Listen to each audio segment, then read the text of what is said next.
Welcome to I Am Sure Sports. I am Omar Stennett.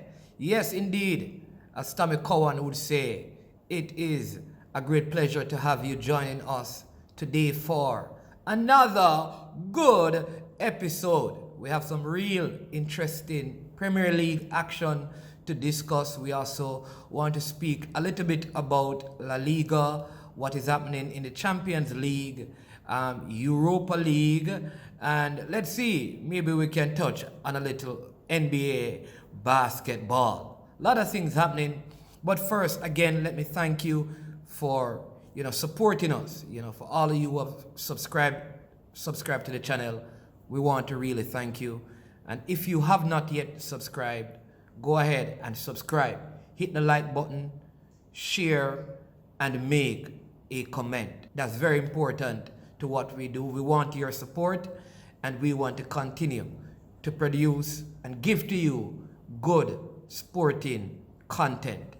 Please be reminded that we are on Irie Times TV. We are on Irie Times TV on Fridays at 12:30.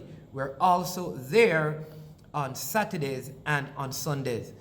The description is in the link, and so you can bam and hit them up. Yeah. All right, with no further ado, let's dive right into it. Okay.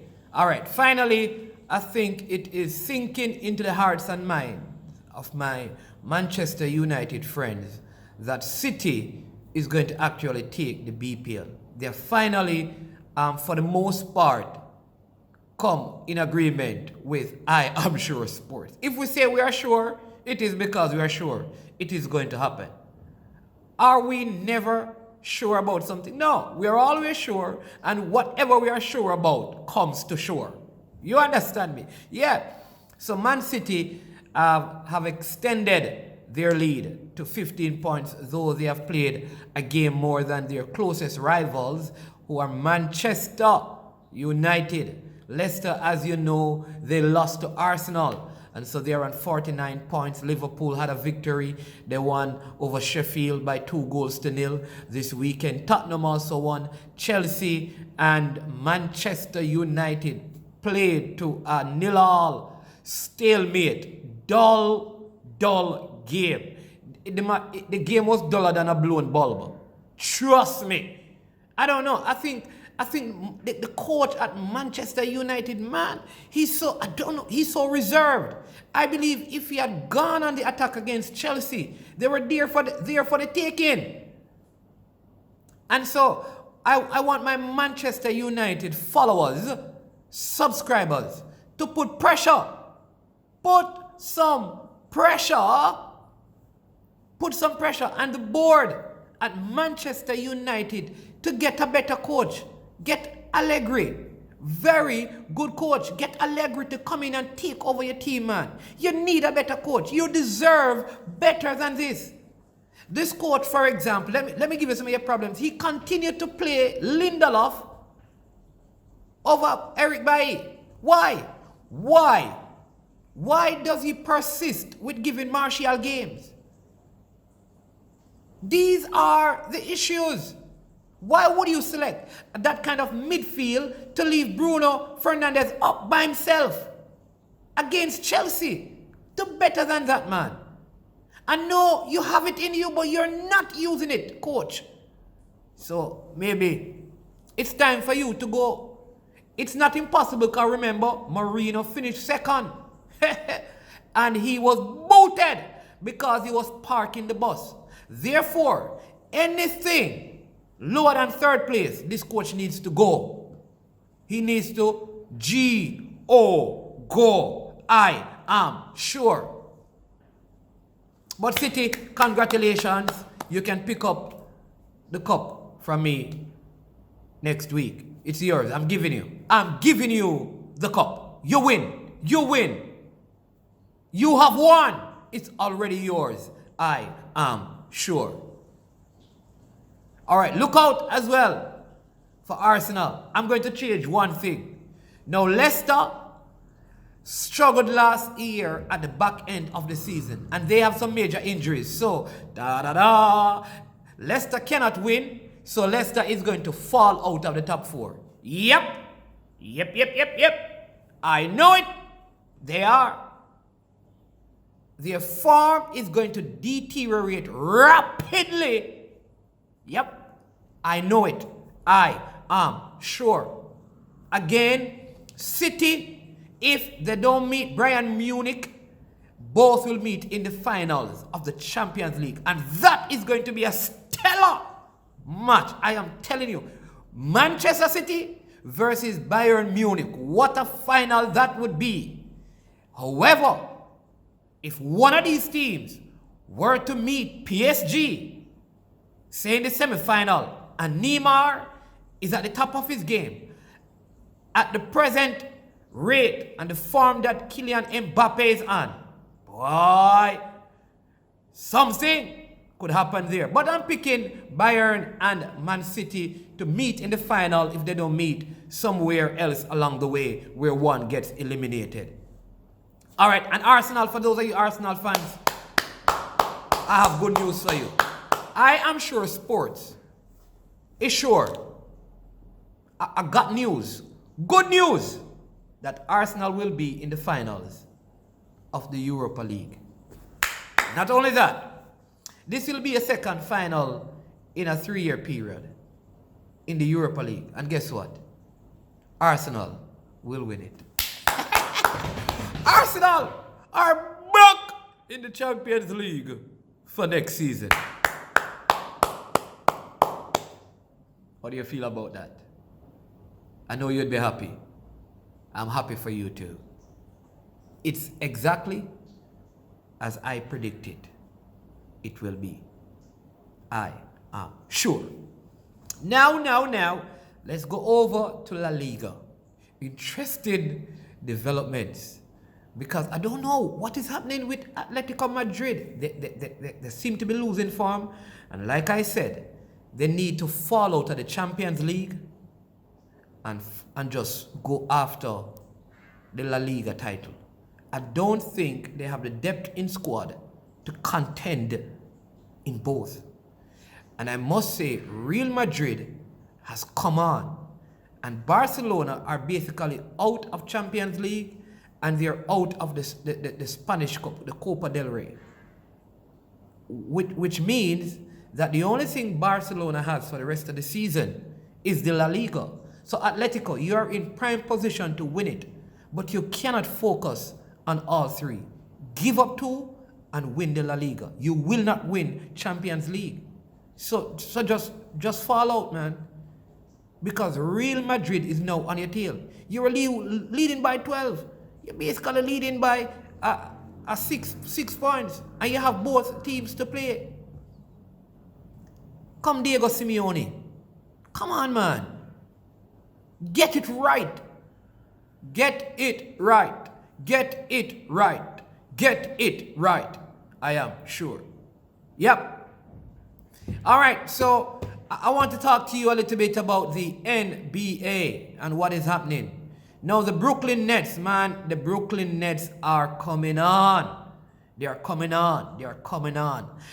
I mean, they are playing really good basketball. Kevin Durant has not been playing, but the James Harden, Kyrie Irving combination is doing well. I'm just calling out some teams that are doing very, very well. The Lakers kind of dipped in form because Anthony Davis and Schroeder, they were out for a few games and they had a 5-game losing streak right there. And so that set them back. The Phoenix Suns with Booker and Chris Paul, they are doing well.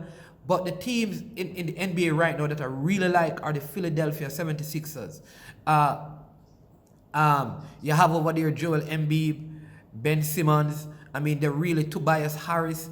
And they have a very good coach in Doc Rivers, who is a playoff coach, an NBA champion coach. He knows how to coach, and he's getting the best out of this team. And Joel Embiid is the MVP right now in the league. He's the best big man in the league right now. And so in the East, I think Brooklyn have to come real good, because unless they make some trade, they have nobody who can really mark Joel Embiid. The issue is, can Philadelphia 76ers match the backcourt and Kevin Durant in the Brooklyn team? So that's very interesting. I don't think the Milwaukee Bucks will do as well. Giannis has not been playing well. The team just seem like they're missing something. They may need to make a trade or two. My New York Knicks, they are doing well. I think they're going to make the playoffs and possibly get knocked out in the first round. But they are playing well. In fact, Julius Randle has his first All-Star game call up, and so in a few weeks the All-Star game will be there, and so I'm happy for him. I'm happy for the Knicks because it's a franchise that I love, and they have been struggling for so long. So I'm so glad to see them really doing really well. Right over in the East, you have your regular contenders. Dallas really struggling this year. Houston lost everybody. And they have released DeMarcus Cousins. And so they are in rebuild. In fact, I think they're going to trade Oladipo and probably Tucker and just rebuild their whole team. So they are all the way down there. You have the LA Clippers up there along with the Lakers, Denver Nuggets, the Phoenix Suns, Utah Jazz with Donovan and Mitchell playing some good basketball. It's always so competitive in the East. The New Orleans Pelicans as well with Zion. They're up there and coming up, right? But I believe, well, the Denver Nuggets and the Portland Trail Blazers. So I believe though the Lakers, once Anthony Davis is back to full fitness and they have all their pieces together, they will come out of the West. The East, I think, is going to be a little bit more difficult to call because it has to do with the health of Kevin Durant. If Kevin Durant is healthy and ready for the playoff, it's going to be hard for the Sixers because I think the only team can match up with them is the Philadelphia 76ers just because of the kind of basketball Joel Embiid and Ben Simmons and Tobias Harris is playing right now. They may need one more all-star on that team to really make their bench. I know they have Seth Curry, that Steph Curry brother is a good shooter, but he's not as good as Steph Curry. So I don't know. And I don't think Boston is good enough. They need to get rid of their coach. The Toronto Raptors are not good enough unless they get a piece or two. If they get back DeRozan from San Antonio over to Toronto before the trade deadline, then that could shift things. Or if Beal moves to a New York Knicks and Andre Drummond, I think if the New York Knicks, hey, look at this, whoa, watch this. I believe, if the New York Knicks could work a trade to get, watch this, Beal from Washington to New York and Andre Drummond and manage to keep Julius Randle, quickly, who is a young rookie, keep RJ Barrett, even if they have to release Eldred Payton, that's good because we have Quickly and we have Rose coming off the bench. Even if they have to give up Nerlens Noel or Mitchell Robinson or Knox to get those two, New York Knicks, yes, I'm feeling excited. Whoa, hey, that would be a team. But trade would have to take place. The trade deadline is closing in. I'm not sure that the organization wants to do that because I think they're kind of stuck in rebuilding and pushing. So I'm not sure. But if they were able to complete those two trades, they would be right up there. Believe me, that would be a good squad to contend in the East. Right now, they're just a playoff team, and that's all that they are. But with a few trades here and there, I think some teams could push the Brooklyn Nets. But I am thinking they're going to come out of the East and may meet the Lakers in the final and stuff. Listen, let me know what your thoughts are. What are your thoughts? Let me know what your thoughts are. Send in a comment. Remember, on Facebook every Friday 12:30, right? We'll be doing our live videos starting next week. Look out for those. And people have been asking me, you didn't keep your word, where is the apple pie? I did tell you, one of our subscribers, his name is Nick. You need to go in the comment section and say, Nick, bring the humble pie. I'm still awaiting the humble pie. He did promise that he was going to bring the humble pie. Nick, you need to bring the humble pie so that I can stuff it in my face as I promise. I keep my word. I want to talk a little bit about the regional Super 50 that just concluded and the West Indies versus Sri Lanka that begins in a few days from now. All right, so let's dive right into it. As you know, the regional Super 50 cricket tournament is finished.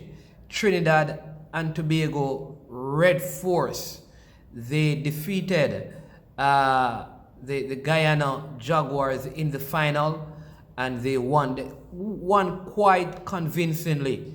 They made over 360 runs. They batted first. The first time in the tournament, they were actually batting first. All other games that they won, they chased and they won. So they won all games in the tournament. This is the second tournament in the last year or so that a team from Trinidad has won. You remember, they also won the CPL, going undefeated, right? Defeated every team in both tournaments. So kudos to them. They were led by Kieran Pollard, who captains the West Indies one day and T20 team. I mean, he very good captain, and man for man, Trinidad and Tobago had the best team. They had the best batsmen, the best bowlers, and they had the best captain. And they were expected to win. I was hoping that the Jamaica team would have, gotten one on them if they had a bad day, but they had a very good day, Trinidad, and we had what I call a poor day. We just never made enough runs. I know that John Campbell came in the side and he made 80-something runs. Very good, but he batted so slow. It put a lot of pressure on the other batsmen. I think some of the players in the Jamaica team really failed us. The captain, Ravman Powell, I think was a major failure during this regional Super 50. I also felt like he did poorly in leading this CPL team. Like late last year in the Caribbean Premier League. We never did well either there, and that is the Jamaica Talawas. And the Jamaican Scorpions got to the semi-final. Luckily, I must say, I expected Barbados would have defeated us in the last game, but we won. We got into the semi-final and we lost. Guyana defeated the Windward Islands Volcanoes quite convincingly. They came into the final and they just never showed up. They had a few injuries. Leon Johnson, their captain, had a little niggle. Shimron Hemorrhage, he opened the batting, he had a little injury, and they lost one player who had to come out of the team. And so they had some problems there. Anthony Bramble, who was their wicket keeper, so they had to replace him. And so their batting lineup and everything, but honestly, I think even with their strongest team, Trinidad would have defeated them. So congratulations to the Trinidad team.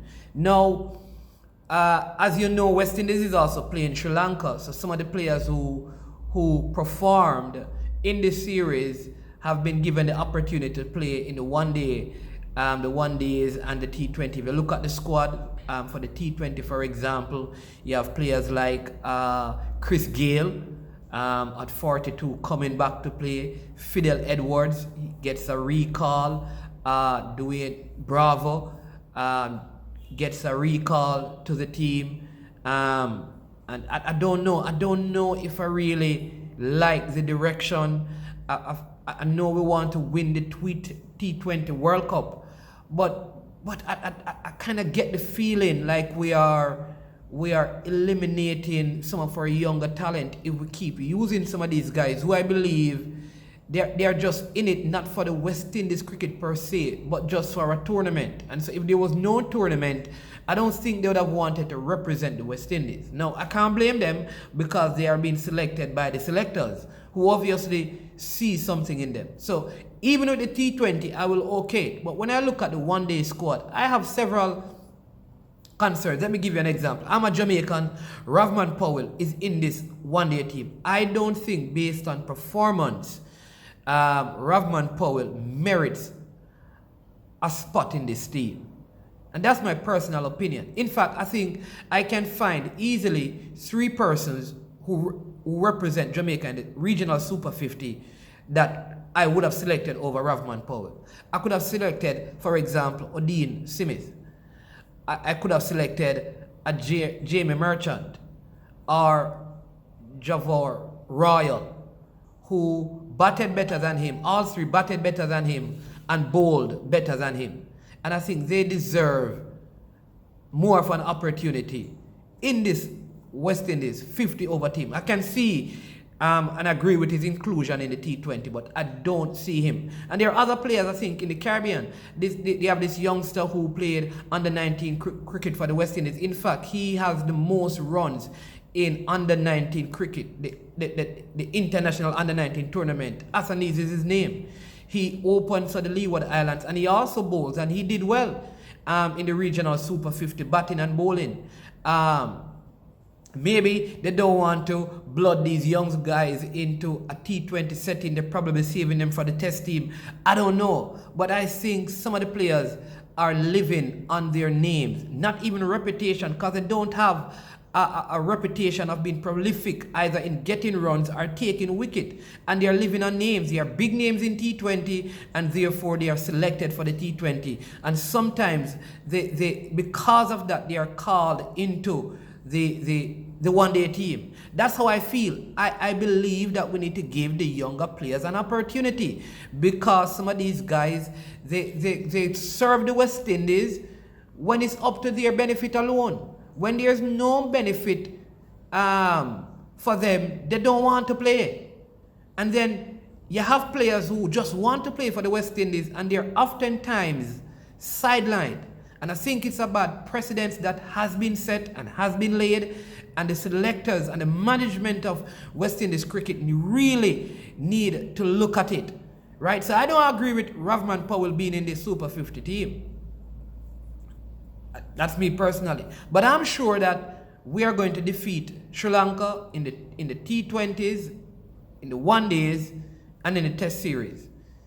Their team has been affected by COVID and visa issues, so they are not bringing their strongest team. Too bad for them, because I don't care. Right now, I just want West Indies to win some games. No matter who, it's up to them to find their strongest team. And if they bring a weakened team and we beat them, kudos to the West Indies. That's what I want. I'd rather beat a lot of these teams when they are weak than for them to play their strong team and beat me. I want West Indies to climb up in the ranking, right? So I am sure that we will sweep the one days, sweep the T20, and we will sweep the test. I'm that confident about that. Now, many people are also arguing about this fitness requirement, and I guess they are doing it because they are saying, how can Rahkeem Cornwall pass a fitness test and Shimron Hetmyer don't pass the test? Listen, the team that was selected was a one-day and a T20 team. Rahkeem Cornwall is not selected in it.